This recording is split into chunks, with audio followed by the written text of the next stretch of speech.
Hi YouTube, welcome back to my channel. I'm so glad that you guys are here to go on this trucking journey with me. I'm excited to give you guys this video. My last video I had given you guys a day in the life as a trucker trainee, and as you can see right now I'm on my truck. I've been out here about 5 or 6 weeks, so I'm still getting in the groove of things. I haven't quite decorated yet, but at the same time I'm home weekly, so I really don't be caring about decorating for real. I got my little setup. Eventually I'll show you guys everything that I have on my truck and what kind of keeps me going out here, and the minor conveniences that I've learned to have. But for now, I wanted to tell you guys about my first load and how things are going as a new driver. So let's start with the first load. All right, so first load, when I had left training, it was probably, I think, a Wednesday. It was probably a Tuesday or a Wednesday at the latest, okay? So we had to do our final evaluation, which pretty much was where we had to do our 45-degree backing. And I had took a backing class just so I could be with an instructor and he can kind of walk me through before I took my final evaluation, and then we went on a road trip. After that, of course, he let you know if you were passing or if you needed to stay a little bit longer and take another class. So I did my final evaluation, eval'd out, was sent back to my hotel. The next day, they brought us back in and we had to choose what truck we wanted to pick. As you guys know, my company is blue, yellow, and white. So I wanted the royal blue truck. My mind was set. I thought the blue was pretty. The white is nice when it's clean, don't get me wrong, but I've never been a fan of white cars or trucks. And then they have like this light blue, pale blue color. I personally don't like it. So I was like, I have to have a royal blue truck, but nothing is guaranteed. So we get back, they give us a list of truck options, truck numbers that you're supposed to go look at, do a pre-trip on, decide if you want it, right? So it was me and another guy picking our trucks on the same day. And so the lady told us, well, it's first come, first serve. So whoever gets their truck, I just have to assign it to them or whatever. I had my mind made that I either wanted a Freightliner or a Peterbilt. I didn't want a Kenworth because I don't like the interior of Kenworths, and I definitely didn't want International. I don't like the way Internationals run. Like one time we had to use it during training and I didn't like their mitigation system and their cruise control, so I was like, I had my mindset I didn't want an International. So that left me with the Freightliner or Peterbilt. So it's not very common that a lot of the companies keep their Peterbilts or they recycle their Peterbilts for a long time because they're good trucks. So I was like, okay, well, they didn't have any Peterbilts for me to pick through. So it was a Freightliner. They were all Freightliners that were listed. It was this light blue one. I said, no, I don't want that truck. And then there were some white ones, but they were older models. They were like maybe 18s or, yeah, they were 17s to 18s. And I was like, no, because then that means I'm going to have to be getting a new truck here soon. I don't want to have to rotate through trucks that often. The guy that was also picking out his truck the same day, he was like, I found this, he's like, I found this Freightliner, but I already got my eyes made on it or set on it. It's a 2019. It's clean. It's the blue, everything. And he kind of was just like already gassing the truck up. And I was like, ooh, I want to go look at it. Let me go look at it. He's like, but you should also look at the other Freightliner. That's the light blue. And I said, I don't like that color. And it was a 2018. I was like, I don't like that color. So nonetheless, I found my truck, the royal blue one that he had mentioned, and I fell in love with it. He was like, but I want this truck as well. He was local to where we were taking our training to, so he was driving back and forth. And by that time, as you guys know, I was down there through an ice storm. So much was going on. I was ready to go home. So I was like, okay, let me just, let me have this truck and you can come back up here and pick a truck later. I live all the way in Ohio. I'm trying to get home. Let's just meet me halfway. I was like, I'll even pay you gas money if you have to come back up here and pick up a truck later. So he pondered on it, he sat on it, and then finally he was such a gentleman. He said, okay, you can go ahead and have a blue truck. And I was so happy. So I absolutely like my truck. Only problem that I've had is because I wasn't running for a week and I needed a jump start. But other than that, my truck is awesome. Like I said, it was clean when I got it. Everything works perfectly fine. I like the cruise control system and everything like that. Okay, so boom, I pick up my truck. I'm ecstatic. I'm like calling my fleet manager, hey, I got my truck. Y'all can put me on a load tonight. I can make it home in a day or two, whatever the case may be, but I'm ready to get the heck up out of Tennessee. What's up? So he's like, okay, cool. We already got you a load assigned. It's going to deliver in Columbus, Ohio, and you don't have to deliver until Thursday. So I'm like, okay, well, whatever it's got to be. So I wake up the next day and I'm up early. Cracking down. I couldn't sleep. I wake up early. The lady that was also going through orientation with me, she looked at my truck and helped me take my stuff down to my truck, and you know, we were ready to get on our way out. So I get my load assignment, and of course I'm bobtailing, and they're like, well, you have to go pick up a trailer because this is a live load. So you have to go pick up a trailer and then head to where you're going to be loaded at. Okay, that's easy enough, right? I'm going to remember everything that I learned in training. At this moment, everything you've learned is being tested. So I go find the trailer, and it also, I think he had already assigned me an empty trailer. He said, go pick up an empty trailer. Now, this is how excited and nervous I was. They sent me to a UPS location. I don't work for UPS, so I was confused. It was probably about, I want to say about 20-30 miles from where I was. Easy enough. I can bobtail over there, pick up an empty, and you know. I have to laugh at myself because of the mistake that I made was just so ridiculous. So I get to the UPS, I pull up to the guard shack, and I'm like, hey, I'm here to pick up an empty. The girl at the guard shack was like, oh, okay, they over there to the right, you know, they over there, you know, just pick an empty up, they back that way. So I'm like, okay, no problem. Trying to find an empty trailer. I don't see any of my company trailers. None. Remember, I'm in a UPS yard. So I'm looking around. I don't find none. I'm like, well, they said empty. They didn't say what kind of empty. So everybody in the yard is looking at me like, she got this blue truck. Why is she hooking up to this brown trailer? So I'm looking around like, well, these are the only empties. Like, they said an empty trailer. They didn't say what kind of trailer. They just said empty. So I found me an empty trailer. I done hooked up to this trailer. I done hooked up to this trailer. And I'm sitting in the yard, and my gut is telling me that's not right. That is not right. So finally, I get on the phone with dispatch, and I'm like, I can't find the empty Werner trailer. And they were like, okay, well, we're going to see if we can find you another one. Just hang tight. I had probably talked to my dispatch maybe at least 6 times in that 30-mile run. So nonetheless, I'm sitting there with this brown trailer hooked to my blue truck. A yard dog pulls up on me like, are you looking for a Werner trailer? And I said, yes. Yes, I am. Hold on. Sorry. I said, yes, I am. He said, well, the Werner trailers are back there. So I unhooked from the trailer. Thank God I didn't leave the yard, because somebody would have been calling police in and I stole the trailer. I would have been so embarrassed. But nonetheless, he was like, girl, get out of here. Get that trailer and get out of here. Okay, so I dropped the UPS trailer back off, go around the corner, because the girl, mind you, the girl was just like, yeah, they over there. You know, no direction, like turn to the right, go to the right again, nothing like that. She just was like, they back that way. And of course, it's not her responsibility to know that I'm brand new, but at the same time, you ain't getting no clear instructions. So I just guessed.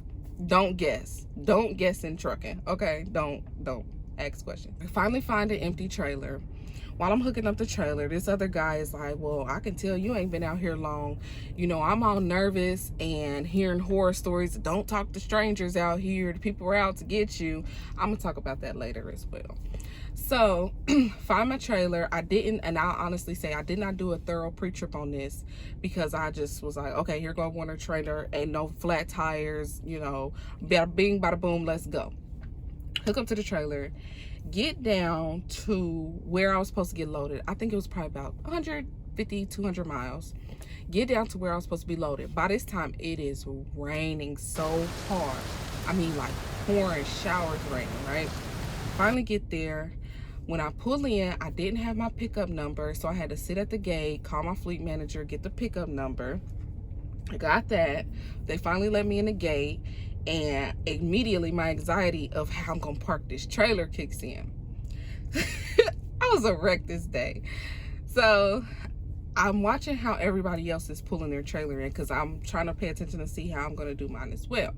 So mind you, we pull in, the parking for empties are right here, and the dock is this way. So, and there's a little bit of space. There's not much space in between the dock and the parking spot, but there's enough or whatever. So the lady tells me, okay, just pull in and park your empty trailer on the back side, and then once you're ready to get loaded, once you see your spot open up, that you can pull into the dock. Mind you, we pulled straight in, and all I had to do was maneuver that truck, just like that, to get into a parking spot. It took me 30 minutes just to back that truck in into a straight line. Now, there was other people out there. Nobody got out the truck to help me or anything. They kind of was just looking. Now, if I see people struggling with their parking, I probably will ask. I'll ask, hey, can I help you? Now, at this point in my driving, but I'm noticing a lot of people will just sit there and watch you. That's on them, you know. Of course, you got to figure it out yourself eventually. It's my turn. I'm nervous again all over. Like, oh, shit, how am I going to get into this dock? I ain't never parked in no dock because when we was in training, we was pulling up to TAs and swapping loads and going about our business. Only time we would park was when it was at the end of the day type stuff. So I'm like, how am I going back into this dock? Well, thankfully, the guy that had pulled in after me had his spot already open, so he was backed into the dock. And I seen that he had to do almost a 90, almost a 45, somewhere in between there. So I seen how he maneuvered his truck, so I was able to set up the exact same way that he set up. He seen that I couldn't, you know, get it around the other truck that was on my, what was that, left side. So he kind of was sitting in his truck, but he was doing the hand motions of which way I should turn my wheel. All right, boom. Finally get into the dock. Once I get into that dock, it's still pouring down raining. They come out and say, we can't load this trailer. I said, no. Why not? Why can't you load the trailer? The guy says, well, first of all, there's trash in this trailer, and it looks like you have a leak. I'm like, oh, fuck. And so I call my fleet manager. Excuse my language, but I call my fleet manager, and I tell him what's going on. He was like, well, with the trash, you should have been able to do, you should have did a thorough pre-trip inspection on, you know, before you pick that trailer up. I did not. I didn't even open up the doors. So that was totally my fault. I was ready to get down the road. So I didn't do a thorough pre-trip inspection. So I had to empty. He's like, well, just go ahead and empty the trash out. I'm going to set you up with a shop where you can take your trailer to maybe get that hole patched up so you can get loaded tonight. He's like, now, of course, you're not going to make it home, but you'll at least get loaded before they close. I'm out in the pouring down rain. I had to change my shirt 3 times while I'm pulling this trash out. It's boxes, it's plastic. I don't know what they did. I don't know what type of trailer they were using, but it was just hella trash in it. So thankfully they had a garbage can, like a big garbage can specifically for cardboard that I could put all the trash into. So I empty all the trash out. It took me about an hour to do that. I'm on the phone with one of the guys from Maverick that I still communicate with occasionally, and he just making sure that I'm straight. He talked to me from the time that I woke up practically until the time that I got home, because we was in it together like, girl, you just go get home. End up taking the trash out. He sends me the location of where I can get the trailer, where I can take the trailer to. Still pouring down, raining. So I get there, they look at the trailer, 2 guys, they're like, well, we can't fix it. We do have to keep your trailer. So nonetheless, I'm like, okay, well, now I don't have a trailer to get loaded. Drop that trailer off. My fleet manager calls me back like, okay, well, we got another trailer for you that you can go pick up and get loaded with. But by that time, the place is closed. So I go find the other trailer, and it's probably about an hour away or so from where I needed to be. Pick it up. I didn't ran my clock out by this time. Like, I drained it. There was no clock left. So I end up having to pull over at a Walmart. I'm like, okay, well, I'm going to park here for the night because I wasn't familiar with how to use my GPS system on finding truck stops, and my backing wasn't that great. It was kind of late. I'm like, okay, truck stops are usually full, so I don't even want to try to park, maneuver this. Like, I was just like, well, where can I park? So the guy from Maverick told me pretty much like, well, just pull into a Walmart. They usually don't bother people. They usually don't bother the trucks. Find a Walmart to pull into. I said, okay, I'm gonna go to the restroom, I'm gonna wash my face, I'm gonna use their sink. and get some food, get some food for my truck, for the pantry. And tomorrow I'm ready. I'm ready. I'm ready. I'm ready. I get up the next day, I'm all happy, and I'm on Facebook Live like, this is my first day of trucking.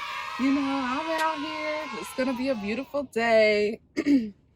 I'm excited. So before I pulled off, after they loaded me, I seen that I was heavy. I was 40,000. So I was over 40,000. If you're over 40, you need to weigh. You have to pull into a weigh station so you see where you are on your trailer. I was like, well, I'm going all the way from Tennessee to Ohio. I do not want to get pulled into a weigh station because I know there's weigh stations along the way. And something happens and I'm trying to move these tandems at the weigh station. There was no weigh station close. I end up calling my fleet manager like, hey, I'm heavy. Mind you, I call him probably about like 30 times during this whole trip. And he was patient. He understood that it was my very first load. But I was a little frustrated, like, look, what is going on? So I pull into the weigh station and my tandems, they were off. I think I can't remember specifically on my steer tires or I'm pretty sure it was my back rear axle. One of them, my back rear axle was heavy, and it was way heavy. It was like, it was heavy. It was way heavy. So I had to move my tandems. So at that time I had called my trainer like, hey girl, I don't even know how to move my tandem. So we FaceTiming and she tell me what to do. The tandems did not move. So she like, you got to press on it. You got to rock it. You got to do this. You got to do that. I spent about 2 hours trying to move these tandems before I had finally got into contact with my fleet manager to send somebody out, because I spoke with somebody else that was on the account that was he was senior. He was a senior on the account, and of course he was familiar with how to move the tandems. And so he telling me to find something hard to bang on the pin with, try to get it moving, but the pin was stuck. So they finally sent somebody out and they say, yes, it was all rusted. It wasn't moving. And this guy was so patient. He spent another about an hour and a half moving my tandems, having me go back through the scale because I didn't know the weights. I didn't know how much, excuse me, I didn't know how much every hole would increase or decrease your weight. It's between like 200 to 400 pounds or whatever. But I wasn't exactly sure. My fleet manager wasn't sure. So we just guessing. I'm like, okay, slide it 4 more spots, slide it back 3 more. We just going back and forth. So he stayed with me the entire time and had me go through the scale probably about 4 or 5 times before my tandems was good enough for me to say, okay, I'm going down the road. So finally get my tandem slid. By that time I had taken a shower because I pulled into a Love's in Tennessee. I wasn't in Tennessee. Yeah, I was still in Tennessee. That was another thing. I was still in Tennessee. Like, I can't even make it out of this state. So I had taken a shower, finally got down the road, still ended up running out of time, had to park in Kentucky. The parking lot was so full. By that time, I was like, okay, well, I just have to park it. I have to park somewhere, a truck stop, because it was on the way. I was like, okay, well, I'm going to pull into this truck stop for the night and pray to God that I can just pull in somewhere and, not tear up anybody's stuff. Found a spot that was alongside the parking lot, because I wasn't even going to try to maneuver that truck. I was still too much of like unconfident with driving the trailer. So found a spot where I could just pull right alongside, out of everybody's way. Slept there for the night. At that time, of course, I'm still nervous about truck stops. I'm still thinking about all the horror stories. So you should always take precaution, but it's not as scary as people make it out to be. I encourage women to just mind their business.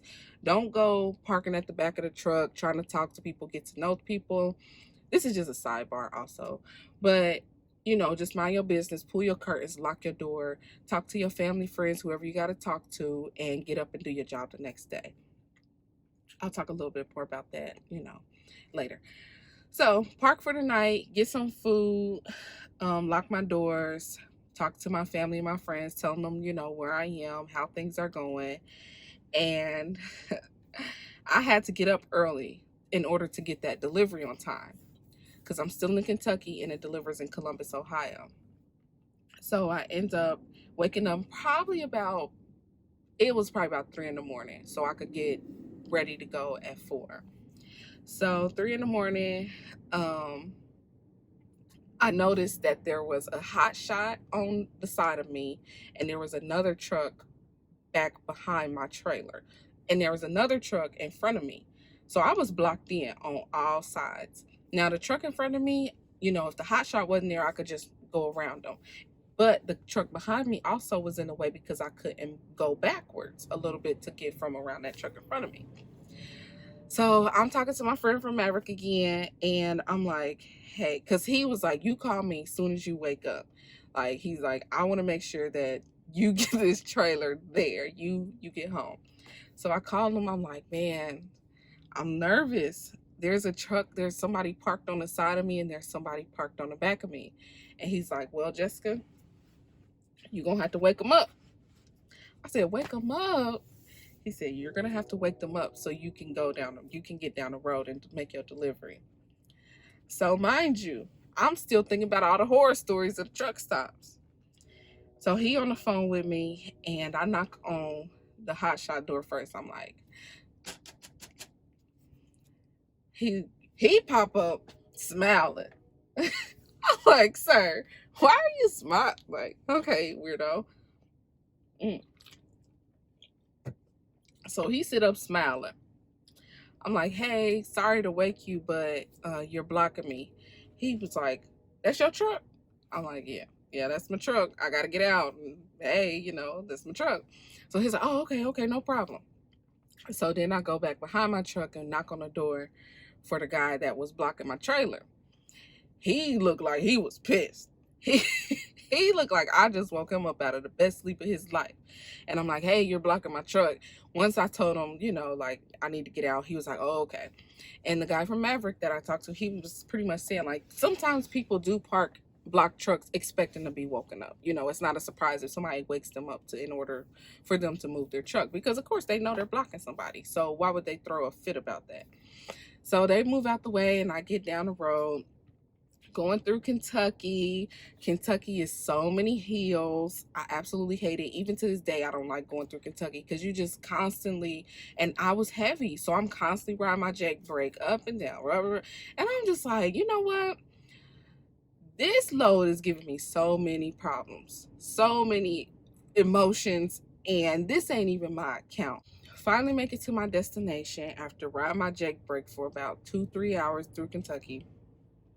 And I get to the place where I need to make my delivery. So I get in there, and the lady is like, oh, you're delivering us chocolate. I said, 40,000 pounds of chocolate then gave me all this heartache. Get it off the truck. Like, I'm over it.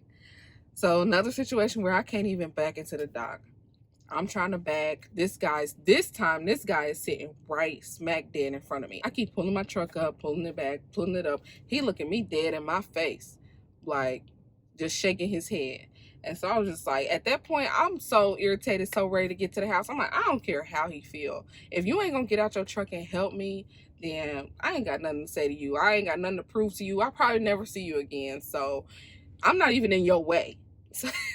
I'm not even your way. So however you feel, whoever you talking to on your phone or your big ass Bluetooth headset, have at it. So finally get unloaded, get down the road, and I'm able to drop the trailer off. I don't even know where I dropped it off at one of our terminals. When I tell y'all, that first load took me 3 days to deliver from Tennessee to Ohio. I was like, I thought I was never going to get out of Tennessee. I was so glad to be home when I got home. I was like, my fleet manager had called me once I finally got home and asked if I was ready to run. I think on Monday. I said, nope.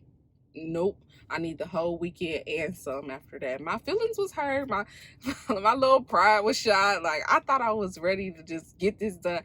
It was a lot. But looking back on it, of course, there were things that could have prevented the situation, like with the trailer. But I didn't know no better. I just didn't know no better. That was the truth of the matter. And I just laugh at myself so much for hooking up to the wrong trailer. It was a mess. Okay, so since I've been out here, um, I don't make those silly mistakes anymore. Of course, I still have to go slow with my back, and I'm a lot more confident, of course, because I have to get in and out of docks all day, every day. Um, I'm a lot more confident with that. I'm a lot more confident with the places that I'm sent, you know, as far as finding my way to the different highways and different roads, the bypasses, knowing if it's a U.S. highway or if it's an interstate. I prefer to ride the interstate at this point, but sometimes you can't help but to get on those U.S. highways. They're like country back roads, which I absolutely hate because there's no light, there's no city, like you just in the back part of America somewhere. As far as what I've been learning about the different truck stops, why I kept bringing that up is because when I started trucking, you know, a lot of people made it seem like it was just this big scary industry out here. And don't get me wrong, and this isn't to downplay anybody's safety, but at the same time, you always want to take precautionary actions, check your surroundings. I don't encourage anybody to just be hanging outside of their truck, hanging out any of the truck stops. You know, as women, get in, do what you have to do, protect yourself the best way that you can. You know what I mean? I'm all usually on the phone. I'm on the phone probably all day up until the point that I go to sleep, and sometimes I'm still on the phone when I go to sleep. So people, share your location with people. Just use as much precaution as possible. If you're in an uncomfortable situation, let somebody know. My fleet managers have sent me to places where I just wasn't comfortable. Like my last load before I took some home time, I was in a part of Tennessee that I wasn't familiar with again, and it wasn't my load. I'm on a specific account, and I was running for another account as a favor or to get the miles, whatever. I don't know, but I wasn't comfortable. I was in the middle of Tennessee and Kentucky at 3 in the morning. You know, there was this strange man walking down the road, and I was pushing the gas as hard as I could, praying to God that nothing happened to my truck at that very moment. You know, so you are in uncomfortable situations, and I don't like that part about this trucking industry. Most times I'm not out that late. You know, I make my deliveries in the daytime, and I'm parking probably about 7, at the latest 8 o'clock during the week. But I encourage ladies, don't be fearful. Don't let people speak fear into your plans or into your life, because then they're projecting their fear onto you and you haven't even tried it. You know, had I listened to everybody, I'm recording a video. Had I listened to what everybody else had to say about trucking, I would have never did it. I'm actually enjoying the lifestyle so far. My dispatch and I do bump heads. You know, sometimes I find myself having to stand up for myself in ways that I didn't think I would have to. But at the end of the day, it's teaching me a lot. It's building my character. It's giving me confidence. And I try to approach things in a professional manner as well, because that's how I would want them to approach me. Because we're professionals at the end of the day. But I do encourage people, if you're thinking about driving, you know, give it some time. Give yourself maybe 2-3 months to see how you're gonna like it. Every day isn't the best day. Every day I'm not feeling all as cheery as I am today. I've contemplated quite a few things since I've been out here. But at the end of the day, when I took my home time last week and I was driving just down the highway, I found myself saying a small prayer for the people at the truck stop and the rest stops. You know, it's probably about 9 o'clock at night, and the truck stops were full and the rest area was full. And I was like, you know, that's usually me about that time. And as somebody that doesn't drive trucks, they just drive down the road, don't look to the left, don't look to the right, don't even think about that. But I'm like, wow, the truck drivers are out there, and you know, people forget about us kind of low key. For the most part, I'm really enjoying it. I do want to continue to get my experience and kind of see where it goes. I would love to run for myself eventually, you know, so I'm not under forced dispatch or under dispatch period. I kind of just run when I want to run. But in due time, like I said, if you are thinking about doing trucking, I have a lot of ladies sometimes that comment on my videos saying that they're going to school or they're in the process of going to school. So tell me how your journey has been going, if you've gotten your CDLs, if you're facing the hurdles, because when I was getting my CDLs, this right here being at this very moment seems so far away, but as long as you keep at it, it's not as far away as you think. So as always, thank you so much for tuning into my video. I hope you enjoyed my story time. I know it was crazy all over the place, but I had to share that, and see you next time.